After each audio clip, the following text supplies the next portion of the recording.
very, very interesting and no less important, fun experience. Thank you very, very much.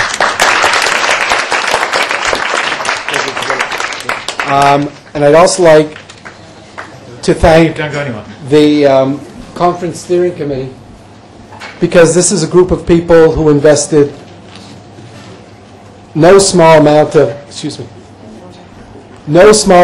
time and energy at different hours around the globe to really pull this together. And first of all, I'd like to thank Dr. Alex Thompson, our newest member of the Melton Center for Jewish Education, Dr. Ami Bouganim from the Education Department at JAFI, Professor Steve Cohen, Rabbi Dr. Josh Elkin, the Executive Director of Partnership for Excellence in Jewish Education, Chaim Feder from the JDC, Professor Ellen Goldring from Vanderbilt University, Dr. Gabi Arenchik from the Melton Center, Bonnie Hausman from PEAGE, and Rabbi Asher Ostrin from the JDC. This has really been a wonderful experience. And finally, I just wanted to thank Stephen Markowitz. You can't miss him. But Stephen, together with Dina Clayman, have done an outstanding job at really making everyone here feel at home and as comfortable as possible. Thank you very much. Okay, before you head for the doors, Howie said many of the things that I felt I should say myself personally, and then perhaps to give you a little bit more food for thought before you go, although I suspect many of you are now suffering from conference fatigue. I know I am.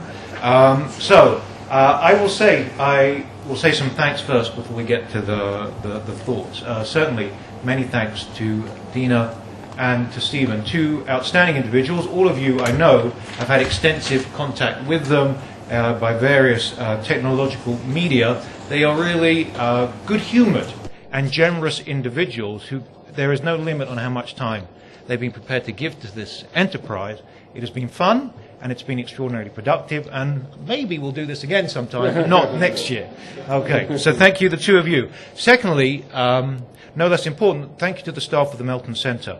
The university advertises itself as a world-class institution, and indeed there are world-class people who work here, and at the Melton Center, Carmela, Carmen, Hinda, and Vivian are people who are always available any time of the day to offer or to intervene when help is needed. So many thanks to those people too.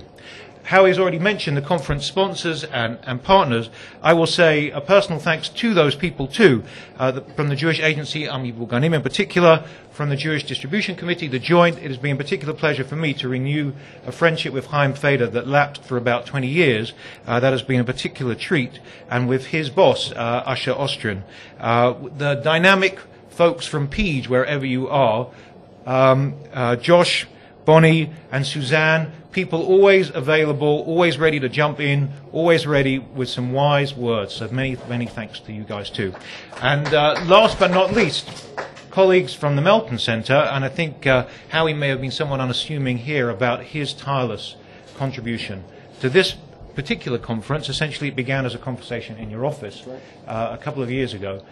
So many, many thanks to you in particular and all of the faculty at the Melton Center.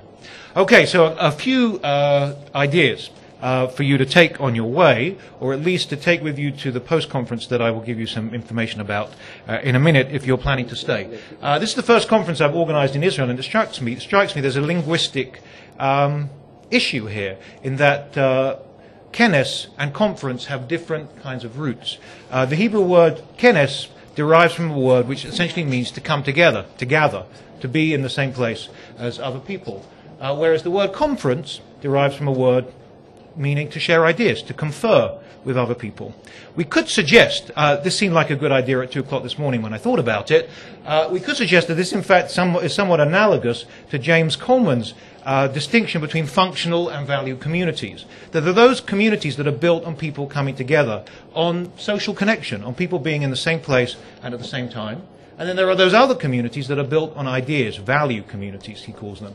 And in a sense, what we've tried to do here is create an environment in which both of those senses of the word, the kenes and the conference, have significance. There's been an opportunity for people to come together, and there's been an opportunity to share ideas. And it's quite possible that the most significant ideas you have developed are those ideas that you arrived at over coffee when somebody wasn't encouraging you to come up the stairs because you were already 5 minutes late for your session.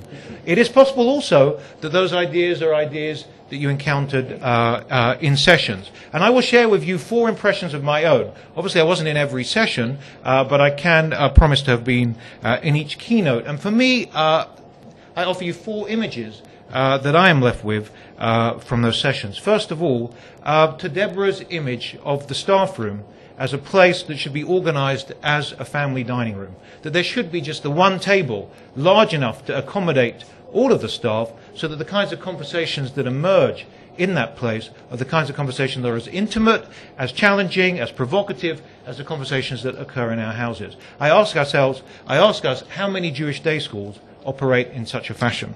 Secondly, Ellen Goldring's inspirational suggestion, which some found utopian, but I personally found that it resonated with evidence that I've encountered in my own research, and that is a kind of suggestion of intergenerational education. What would it be like for children to both learn and teach Hebrew?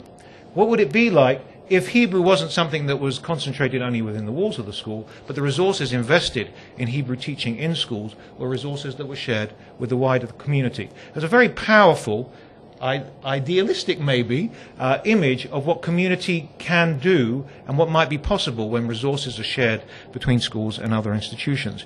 I was struck by Zvi Gittelman's report of the cafe in Budapest, where the graduates of Lauder schools, not only of Budapest, but of the Lauder schools in Poland as well, somehow or another know when is the time and when is the place to gather. For me, in my own research, the question of what happens when people leave the school. Is there an afterlife, a half-life of community, as it were, after you've left the radioactive Jewish institution? Well, in Hungary, it seems that maybe that is the case. And again, I ask, how many of us can imagine and can hope that Jewish day schools in other places in the world will still exercise the kind of pull that he suggested has been the case in Eastern Europe? And finally, Steve, I think, posed us all the challenge. How do you build a community with the iPod generation? This is something that resonates for me with a 16-year-old daughter who invariably is wired and very rarely listening. She's not listening to me. Maybe she's listening and communicating with her friends. Maybe while her iPod is on, she has found another way of communicating, and that is IM, on the computer keyboard, rather than by the more traditional means. But I ask us, again, I think Steve has identified some particular challenges. How do we build community when people are more interested in sampling what is best for them, particularly if it is only coming to them through their headphones? So, those were my images, and I suspect that each of you are left with images of your own. I know a number of you have asked us questions about the following matters, and I will try and address them here and now. What happens next? Some people have said, somebody terrifyingly said to me, is this going to be an annual event? Well, maybe once a decade we could kind of review this stuff. But next steps include, first of all, we commit to publishing a future volume in the near future, the relatively near future, of a volume of studies of Jewish education that will be, which will include the best from this conference. And if you presented a paper in this conference, you will shortly receive an email that will invite you to rework your paper. Not that it was a bad paper, but to rework it in the sense, rework it for publication. Prepare it for submission to publication. It will need to go through a review process, but we hope sooner rather than later to be able to publish a volume of studies in Jewish education that truly reflects the extraordinary richness of ideas that we've heard here. At the Melton Center, we have been giving some time to thinking about what do we do next. What can we do next to build on the interest and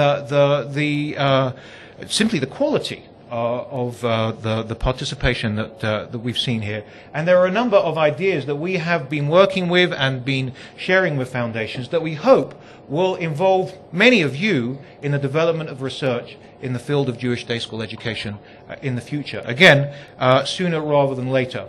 to be able to facilitate that. It's unfortunate that Nava Frank was stuck between Boston and New York, but she would, I know, resonate with the notion of a community of practice. I think it would probably be too idealistic to imagine a community of practice emerging from this particular group, but I think it's reasonable to send you email addresses. We commit to sending you the email addresses of everybody who was here so that you will be able to continue communicating with them and with us. And so you will receive that soon.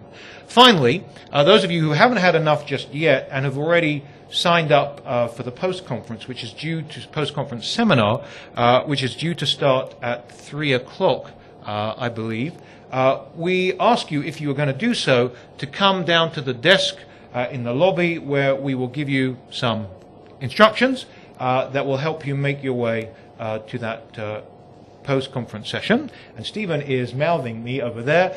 One other final item that people have asked for is the opportunity to evaluate the conference. That is an ominous sign that people expect us to do this every year. But either way, your responses and your feedback will of course be useful, because Melton we will put on other events, even if they're not necessarily focused on Jewish day school education, even in the near future. So you will receive evaluation forms to that effect.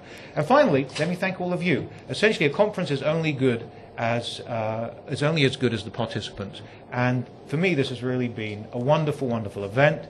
The quality of the papers has really been stunningly, consistently high, and the volume of the conversation, perhaps fueled by the quality of the food and the wine, has been loud and engaging. And feel free to hang around. You don't feel that you need to be thrown out of the city or thrown off the university campus straight away. Thank you. L'Siyah Tova.